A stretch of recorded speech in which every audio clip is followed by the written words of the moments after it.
അമേരിക്കയിൽ താമസിക്കുന്ന മലയാളികൾ ഉൾപ്പെടെയുള്ള ലക്ഷക്കണക്കിന് യുവാക്കളെയും അവരുടെ കുടുംബങ്ങളെയും നേരിട്ട് ബാധിക്കുന്ന ഒരു വമ്പൻ ബ്രേക്കിംഗ് ന്യൂസ് ഇപ്പോൾ വന്നിരിക്കുകയാണ്.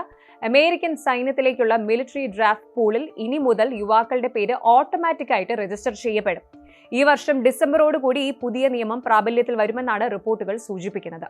പതിറ്റാണ്ടുകളായി നിലനിന്നിരുന്ന സെൽഫ് രജിസ്ട്രേഷൻ എന്ന രീതി അവസാനിപ്പിച്ച് ഗവൺമെന്റ് തന്നെ വിവരങ്ങൾ ശേഖരിച്ച് നിങ്ങളെ ലിസ്റ്റിൽ ഉൾപ്പെടുത്തുന്ന ഒരു സിസ്റ്റമാണിത്.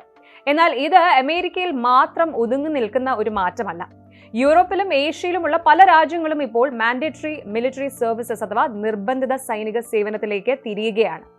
എന്താണ് ഇതിന്റെ പിന്നിലെ ലക്ഷ്യം? ഇത് നമ്മുടെ സ്വകാര്യതയിലേക്കുള്ള ഒരു കടന്നുകയറ്റമാണോ? പരിശോധിക്കാം. ആദ്യം എന്താണ് ഈ സെലക്ടീവ് സർവീസ് സിസ്റ്റം, SSS എന്ന് ലളിതമായി പറയാം. യുദ്ധമോ അടിയന്തര സാഹചര്യങ്ങളോ ഉണ്ടായാൽ രാജ്യത്തെ സേവിക്കാൻ തയ്യാറുള്ള യുവാക്കളുടെ ഒരു ലിസ്റ്റ് അമേരിക്കൻ ഗവൺമെന്റ് സൂക്ഷിക്കാറുണ്ട്. ഇതിനെയാണ് മിലിറ്ററി ഡ്രാഫ്റ്റ് എന്ന് വിളിക്കുന്നത്. ഇതുവരെ 18 വയസ്സ് തികയുന്ന പുരുഷന്മാർ സ്വയം ഈ സിസ്റ്റത്തിൽ പോയി രജിസ്റ്റർ ചെയ്യണമായിരുന്നു. ഇത് മറന്നു പോകുന്നവർക്ക് ഭാവിയിൽ ഗവൺമെന്റ് ജോലികളോ ലോണുകളോ കിട്ടാൻ വലിയ ബുദ്ധിമുട്ടായിരുന്നു. എന്നാൽ 2026 national defence authorization act NDAA പ്രകാരം ഈ രീതി മാറുകയാണ്. ഇനി മുതൽ യുവാക്കൾ കഷ്ടപ്പെട്ടു പോയി രജിസ്റ്റർ ചെയ്യേണ്ടതില്ല. നിങ്ങളുടെ സോഷ്യൽ സെക്യൂരിറ്റി നമ്പറും ബാക്കി ഡേറ്റയും ഉപയോഗിച്ച് ഓട്ടോമാറ്റിക് രജിസ്ട്രേഷൻ നടക്കും. അമേരിക്കൻ പ്രസിഡന്റ് ഇത് ഒപ്പിട്ട് കഴിയുകയും ചെയ്തിട്ടുണ്ട്. ഇവിടെയാണ് വലിയ ചർച്ച നടക്കുന്നത്. ഇതിനെതിരെ വലിയൊരു വിഭാഗം ജനങ്ങൾ രംഗത്തുണ്ട്. പ്രൈവസി വയലേഷൻ, അതായത് സ്വകാര്യതാ ലംഘനം എന്നതാണ് പ്രധാന ആരോപണം. അതെ, സ്വകാര്യതയെ സ്നേഹിക്കുന്ന പലരും ഈ ഒരു നിയമത്തെ എതിർക്കുന്നുണ്ട്. ഒരാളുടെ സമ്മതമില്ലാതെ അയാളുടെ ഡേറ്റ ഒരു സൈനിക ആവശ്യത്തിനായി ഉപയോഗിക്കുന്നത് ശരിയാണോ എന്നതാണ് ചോദ്യം. അത് മാത്രമല്ല, യുദ്ധ സാഹചര്യം ഉണ്ടാവുകയാണെങ്കിൽ ഈ ലിസ്റ്റിലുള്ളവരെ നിർബന്ധപൂർവ്വം വിളിക്കാൻ ഗവൺമെന്റ് മുതിരില്ലേ? വിമർശകർ പറയുന്നത് ഇത് യുവാക്കൾക്ക് മേൽ ഗവൺമെന്റ് നടത്തുന്ന ഒരു സർവെയിലൻസ് ആണ് എന്നാണ്. എന്നാൽ മിലിറ്ററി അധികൃതർ പറയുന്നത് മറ്റൊന്നാണ്. രജിസ്ട്രേഷൻ നിരക്ക് കുറഞ്ഞു വരികയാണ്. പലരും ഇത് മറന്നു പോകുന്നു. അവരെ നിയമക്കുരുക്കുകളിൽ നിന്ന് രക്ഷിക്കാനാണ് ഈ ഓട്ടോമേഷൻ എന്നാണ് അവരുടെ വാദം. പക്ഷേ ഈ ഡേറ്റ എത്രത്തോളം സുരക്ഷിതമായിരിക്കും എന്നതിൽ ഇപ്പോഴും വ്യക്തതയില്ല. അമേരിക്കയിൽ ഇപ്പോൾ നടന്നുകൊണ്ടിരിക്കുന്ന ഇറാൻ പ്രതിസന്ധിയും മറ്റും കണക്കിലെടുക്കുമ്പോൾ ഈ ഒരു നീക്കത്തിന് വലിയ പ്രാധാന്യമുണ്ട്. കഴിഞ്ഞ ആഴ്ചയിലുണ്ടായ US ഇറാൻ സീസ് ഫയർ, ആ വെടിനിർത്തൽ നമുക്ക് ആശ്വാസം നൽകുന്നുണ്ടെങ്കിലും ഭാവിയിൽ ഒരു യുദ്ധമുണ്ടായാൽ സൈന്യത്തെ വേഗത്തിൽ സജ്ജമാക്കാനാണ് ഈ പുതിയ നീക്കം എന്നാണ് മനസ്സിലാക്കേണ്ടത്. ഇനി ഈ നിയമം ബാധിക്കുന്നത് ആരെയൊക്കെയാണ്? 18 മുതൽ 25 വയസ്സ് വരെയുള്ള പുരുഷന്മാർ, അതുപോലെ അമേരിക്കൻ പൗരന്മാർ മാത്രമല്ല, അവിടെ താമസിക്കുന്ന ഗ്രീൻ കാർഡ് ഉടമകളും അഭയാർത്ഥികളും ഈ പട്ടികയിൽ വരും. അതുപോലെ തന്നെ ജന്മന പുരുഷനായി ജനിച്ച ട്രാൻസ്ജെൻഡർ വ്യക്തികളും ഈ രജിസ്ട്രേഷന്റെ ഭാഗമാകണം. അമേരിക്കൻ മലയാളി മാതാപിതാക്കൾ ശ്രദ്ധിക്കേണ്ട ഒരു കാര്യം, ഇത് പൗരന്മാർക്ക് മാത്രമല്ല ഗ്രീൻ കാർഡ് ഉള്ളവർക്കും ബാധകമാണ് എന്നതാണ്. രജിസ്റ്റർ ചെയ്യുന്നത് കൊണ്ട് മാത്രം ഉടൻ യുദ്ധത്തിന് പോകേണ്ടി വരില്ല എങ്കിലും ആ ലിസ്റ്റിൽ നിങ്ങളുടെ പേരുണ്ടെന്നത് ഒരു വസ്തുതയാണ്.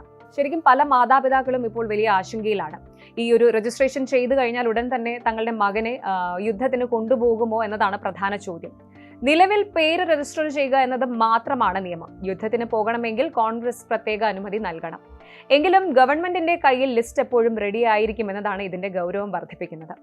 രജിസ്റ്റർ ചെയ്യാതിരിക്കുന്നത് 5 വർഷം വരെ തടവും $2.5 ലക്ഷം പിഴയും ലഭിക്കാവുന്ന കുറ്റമായിരുന്നു. അതേസമയം ഓട്ടോമാറ്റിക് രജിസ്ട്രേഷൻ വരുന്നതോടെ ഈ കുറ്റകൃത്യങ്ങൾ ഇല്ലാതാകുമെന്നതാണ് ഇതിന്റെ ഗുണമായി ചിലർ ചൂണ്ടിക്കാണിക്കുന്നത്. ഇനി നമുക്ക് ലോകത്തിന്റെ മറ്റു ഭാഗങ്ങളിലേക്കൊന്ന് കണ്ണോടിക്കാം.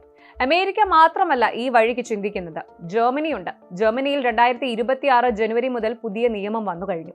യുവാക്കൾ തങ്ങൾ സൈന്യത്തിൽ ചേരാൻ തയ്യാറാണോ എന്ന് വെളിപ്പെടുത്തുന്ന ഫോമുകൾ നിർബന്ധമായും പൂരിപ്പിച്ച് നൽകണം. അടുത്തത് ക്രൊയേഷ്യയാണ്. ക്രൊയേഷ്യയും 2026 മുതൽ നിർബന്ധിത സൈനിക സേവനം വീണ്ടും കൊണ്ടുവരികയാണ്. പിന്നെ സൗത്ത് കൊറിയയും ഇസ്രായേലും. നമുക്കറിയാം, ഈ 2 രാജ്യങ്ങളിലും വർഷങ്ങളായി നിർബന്ധിത സൈനിക സേവനം നിലവിലുണ്ട്. കൊറിയയിൽ നിർബന്ധമായും 18 മാസം വരെ സൈന്യത്തിൽ ജോലി ചെയ്യണം.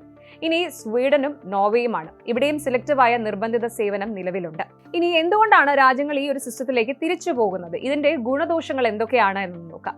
ഗുണങ്ങൾ തന്നെ ആദ്യം നോക്കാം. നാഷണൽ സെക്യൂരിറ്റിയാണ്. അതായത് പെട്ടെന്നൊരു യുദ്ധം ഉണ്ടായാൽ അയൽ രാജ്യങ്ങളെ നേരിടാൻ മതിയായ സൈനികരെ എപ്പോഴും സജ്ജമാക്കി നിർത്താം. അടുത്തത് ഡിസിപ്ലിൻ ആൻഡ് മെച്യൂരിറ്റി. യുവാക്കൾക്ക് കരിയറിന്റെ തുടക്കത്തിൽ തന്നെ ചിട്ടയായ ജീവിതവും ഉത്തരവാദിത്ത ബോധവും ലഭിക്കും.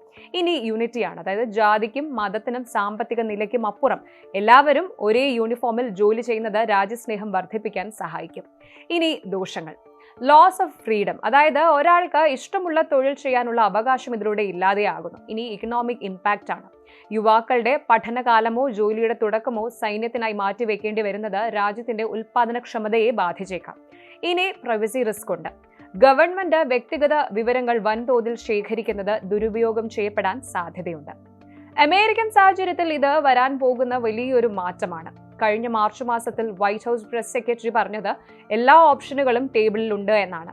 അതായത് ഇറാനുമായുള്ള പ്രശ്നങ്ങൾ വഷളായാൽ ഒരു ആക്റ്റീവ് ഡ്രാഫ്റ്റ് അല്ലെങ്കിൽ നിർബന്ധിതമായി സൈന്യത്തിലേക്ക് വിളിക്കുന്ന രീതി ട്രംപ് ഭരണകൂടം കൊണ്ടുവന്നേക്കാം.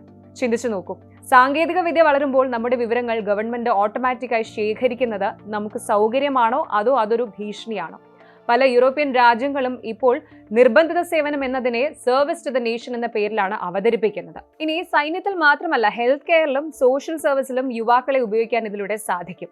ചുരുക്കത്തിൽ സാങ്കേതിക വിദ്യയുടെ സഹായത്തോടെ ഒരു എളുപ്പമുള്ള സിസ്റ്റം ഉണ്ടാക്കാനാണ് അമേരിക്ക ശ്രമിക്കുന്നത്. പക്ഷേ സ്വകാര്യതയ്ക്കും വ്യക്തിഗത സ്വാതന്ത്ര്യത്തിനും മേലുള്ള കടന്നുകയറ്റമായി ഇതിനെ കാണുന്നവരും കുറവല്ല. ലോകം പഴയ കാലത്തിലേക്ക് മടങ്ങി പോവുകയാണ്. സമാധാനം നിലനിൽക്കണമെന്ന് ആഗ്രഹിക്കുമ്പോഴും ഏതു നിമിഷവും ഒരു പോരാട്ടത്തിന് തയ്യാറായിരിക്കാൻ രാജ്യങ്ങൾ തങ്ങളുടെ യുവാക്കളെ സജ്ജമാക്കുകയാണ്. അമേരിക്കയിലെ ഈ പുതിയ ഓട്ടോമാറ്റിക് സിസ്റ്റം വരാനിരിക്കുന്ന വലിയ മാറ്റങ്ങളുടെ തുടക്കം മാത്രമാണ്. കൂടുതൽ വാർത്തകൾക്ക് news 18 Keralam YouTube channel subscribe ചെയ്യുക.